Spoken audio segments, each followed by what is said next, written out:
क्षेत्रीय और राष्ट्रीय का मसला भी नहीं। मेरा बहुत प्रैक्टिकल अप्रोच है आज बहस में। ओबीसी और जात की गिनती, ये फंडा लालू यादव, मुलायम सिंह, नीतीश कुमार, काशीराम, इन सबके जीवन दायिनी शक्ति रही, ठीक, इनके और इनके वारिसों के, ठीक, बाकी सब कहानी है। कांग्रेस समझ गई कि हम कुपोषित क्यों हुए, क्योंकि राजीव गांधी ने ऐतिहासिक गलती की वो मंडल की खिलाफत करके। काका कालेलकर से लेकर मंडल तक इंदिरा गांधी ने फाइलों को खोल के नहीं देखा कभी। उससे बाद फिर राजीव गांधी का आ गया, फिर जात की गिनती पर मनमोहन सिंह का रुख। तो कांग्रेस का तो पूरा इतिहास सामने था, उसी को बता के ये दल चमक गए। गौतम राणे जी, जो मैं आज बहस लेके आया, जब चमक गए तो कांग्रेस को लगा कि अब कोई थाली में कहीं कुछ है ही नहीं, अब हम क्या करें। तो उसने कहा फिर इन्हीं कटोरी से ले। उसने पहले अलग अलग मुद्दे ट्राई किए, कहीं राफेल को, कहीं चौकीदार, कहीं थानेदार, कौन कौन मुद्दे उठाए, अडानी वडानी, लेकिन जब कुछ नहीं हुआ तो उसने कहा भाई सपा और बसपा की कटोरी से ही सामान पलट लो अपनी थाली में। कांग्रेस भी सारे प्रयोगशाला में जाके त्रिपाठी जी सारे एक्सपेरिमेंट कर लाई, क्योंकि कांग्रेस के मन के एजेंडे नहीं है ये। कांग्रेस इन एजेंडों के साथ कभी खड़ी भी नहीं रही, never never never. Indira Gandhi तो कहती थी कि सारी समस्या की जड़ ये जात का बवाल है, जात खत्म हो। इसीलिए उन्होंने मंडल और कालेलकर दोनों की रिपोर्ट को टेबल के नीचे लगा दिया बर्फ में। राजीव गांधी का भी टेम्परामेंट वही था। उन्होंने जब मंडल कमीशन पर बहस हो रही थी लोकसभा में विश्वनाथ प्रताप के समय में, तो उसके खिलाफ खड़े हुए। लेकिन कांग्रेस भी समझ गई कि गुरु और सारे खेलों में हमने तो हाथ आजमा के देख लिया, कुछ बचा नहीं, तो बोले फिर ठीक है इन्हीं से ले लो, पड़ोसियों से इन्हीं छीनो। इसीलिए देखिए बसपा और सपा में तमाम डिफरेंसेस हैं, लेकिन इस मुद्दे पर दोनों अपने अपने वोटर जनाधार को आगाह कर रहे हैं कि कांग्रेस पे भरोसा मत करना। त्रिपाठी जी जी।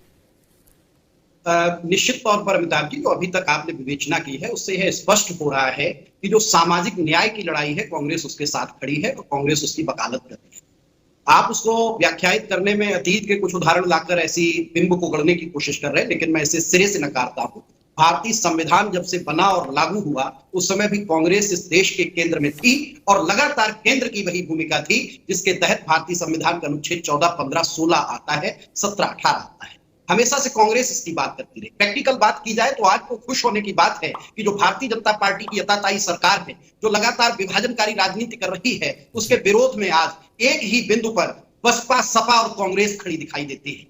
आज तय है कि देश में वही पार्टियां राजनीति करेगी जो सामाजिक न्याय की लड़ाई लड़ेंगी। भाजपा जैसी ऐसी ताकतें जो सिर्फ विभाजन का काम करती हैं, जो बांटने का काम करती हैं, जो विनाश का काम करती हैं, अब उनको होशियार होने की जरूरत है और तय है कि उन्हें सिंहासन खाली करना पड़ेगा। सामाजिक न्याय की लड़ाई आज 21वीं शताब्दी में भारत की सबसे महत्वपूर्ण लड़ाई है। निश्चित तौर पर अन्य मुद्दे आप भले ही नकार दें कि कांग्रेस ने प्रयोग किए और उनको छोड़ दिया, अभी भी अडानी हमारे लिए मुद्दा है। मोडानी का जो संगठन बना और जो सिंडिकेट है वो देश की एक बड़ी समस्या है, उसको हम लगातार उजागर कर रहे हैं। साथ ही जहां जहां यह भारतीय जनता पार्टी की सरकार आम जीवन के मुद्दों को छोड़कर वातायन के मुद्दे उठा लाती है, उनका विरोध करके कांग्रेस दिखाई देगी, लेकिन सामाजिक न्याय के मुद्दे पर आज सभी दल एक आवाज में एक साथ खड़े हुए।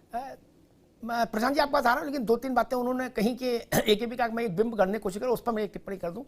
अव्वल तो सपा बसपा कांग्रेस एक सुर में नहीं है। सपा बसपा कह रही कांग्रेस धोखा, उसका इतिहास धोखे का है, सामाजिक न्याय के एजेंडे पर उसकी बात का भरोसा नहीं करना। कान में नहीं, मंच पर कह रहे, माइक पर कह रहे, मायावती और अखिलेश दोनों चिल्ला चिल्ला कह रहे कि कांग्रेस झूठी है और वो ये बातें वही बता रहे। ये मायावती ने बताई, ये अखिलेश यादव ने बताई, ये हम तो नहीं बता रहे।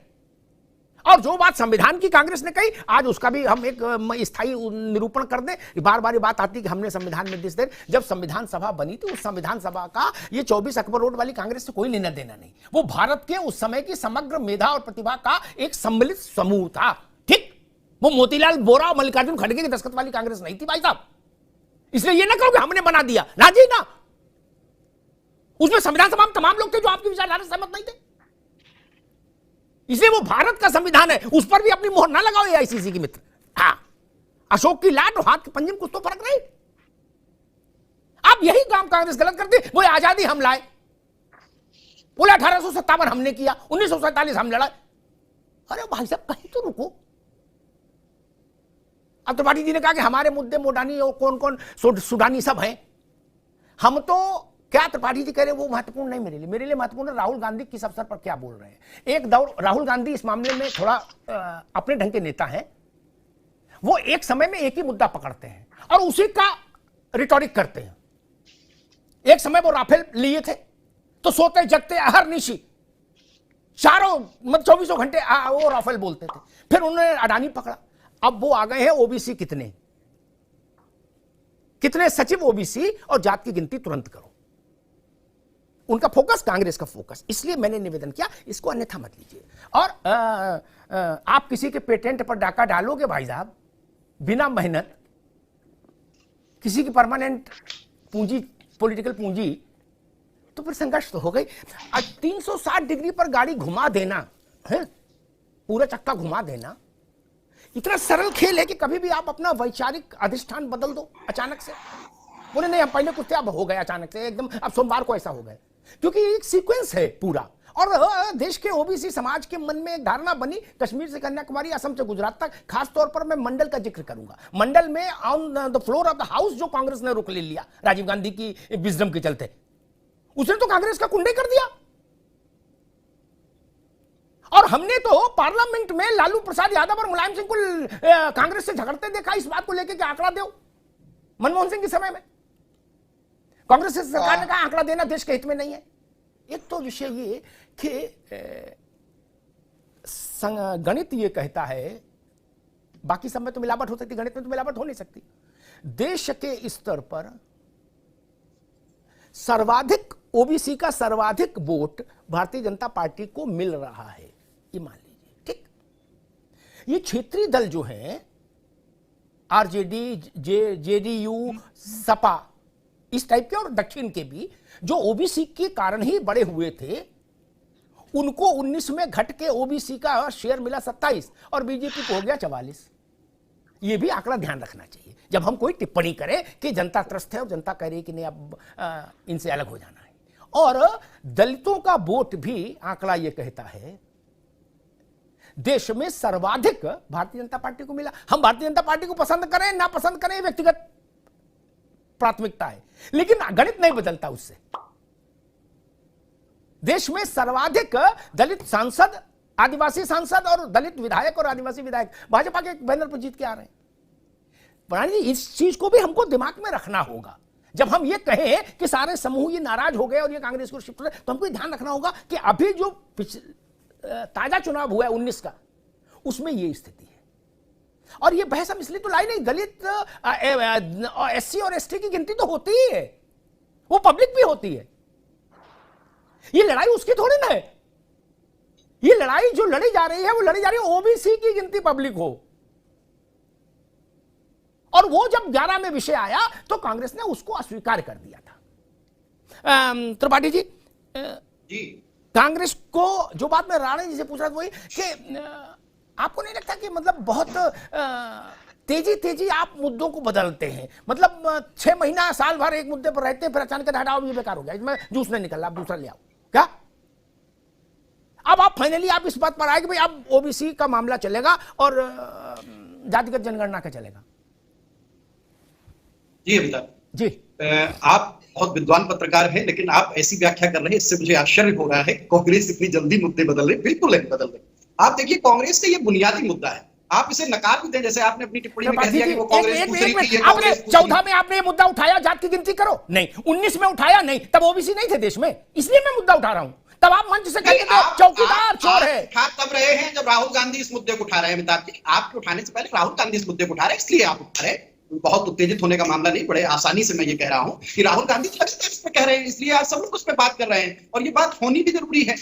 कब तक आखिर हम नई पिछड़ों की बात करेंगे? कब तक उनकी संख्या नहीं घोषित होगी?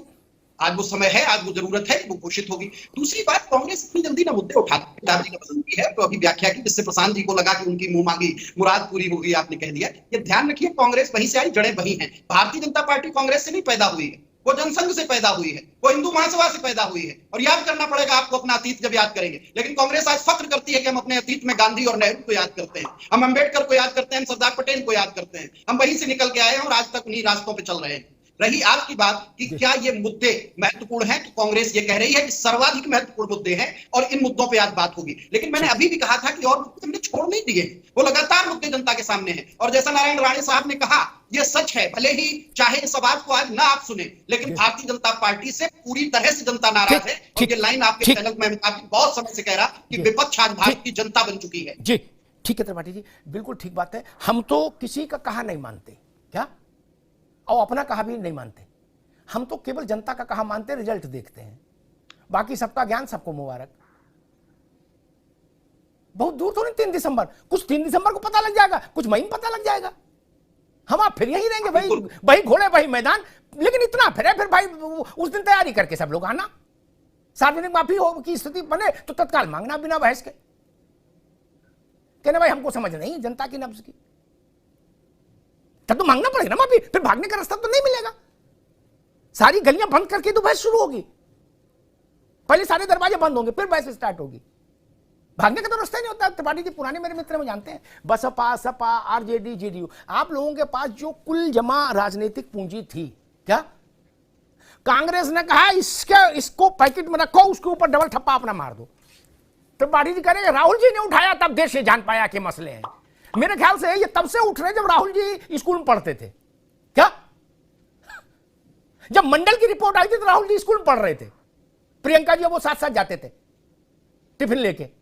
अब वो बता रहे राहुल जी ने देश में चेतना जगाई। बताओ, गजब करते हैं। काका कालेलकर जब कमीशन रिपोर्ट दे रहा था, राहुल गांधी क्या कर रहे थे उस वक्त, चिंतक थे।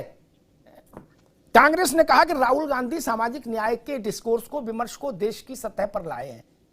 और मैं हैरान हूं कि पेरियार से लेके करुणानिधि तक इस देश में कब से लोग हो गए कर्पूरी ठाकुर और लोहिया जब नारा दिया था पिछड़ा पामे 100 में 60, संसोपा ने बांधी गांठ पिछड़े पामे 100 में 60, तब राहुल गांधी का जन्म हुआ होगा। ये तो मेरे ख्याल से बिल्कुल नवजात ही होंगे, क्या। लेकिन कांग्रेस तो इतनी आत्ममुग्ध है, उसने कहा ना देश में सामाजिक न्याय का अर्थ ही राहुल गांधी ने बताया। भाई अब तो बड़ा समस्या हो जाएगी। लोहिया से लेके अंबेडकर से लेके कर्पूरी से लेके तमाम लोग, विश्वनाथ प्रताप बताइए, उनसे पहले मंडल को लाया तो नहीं।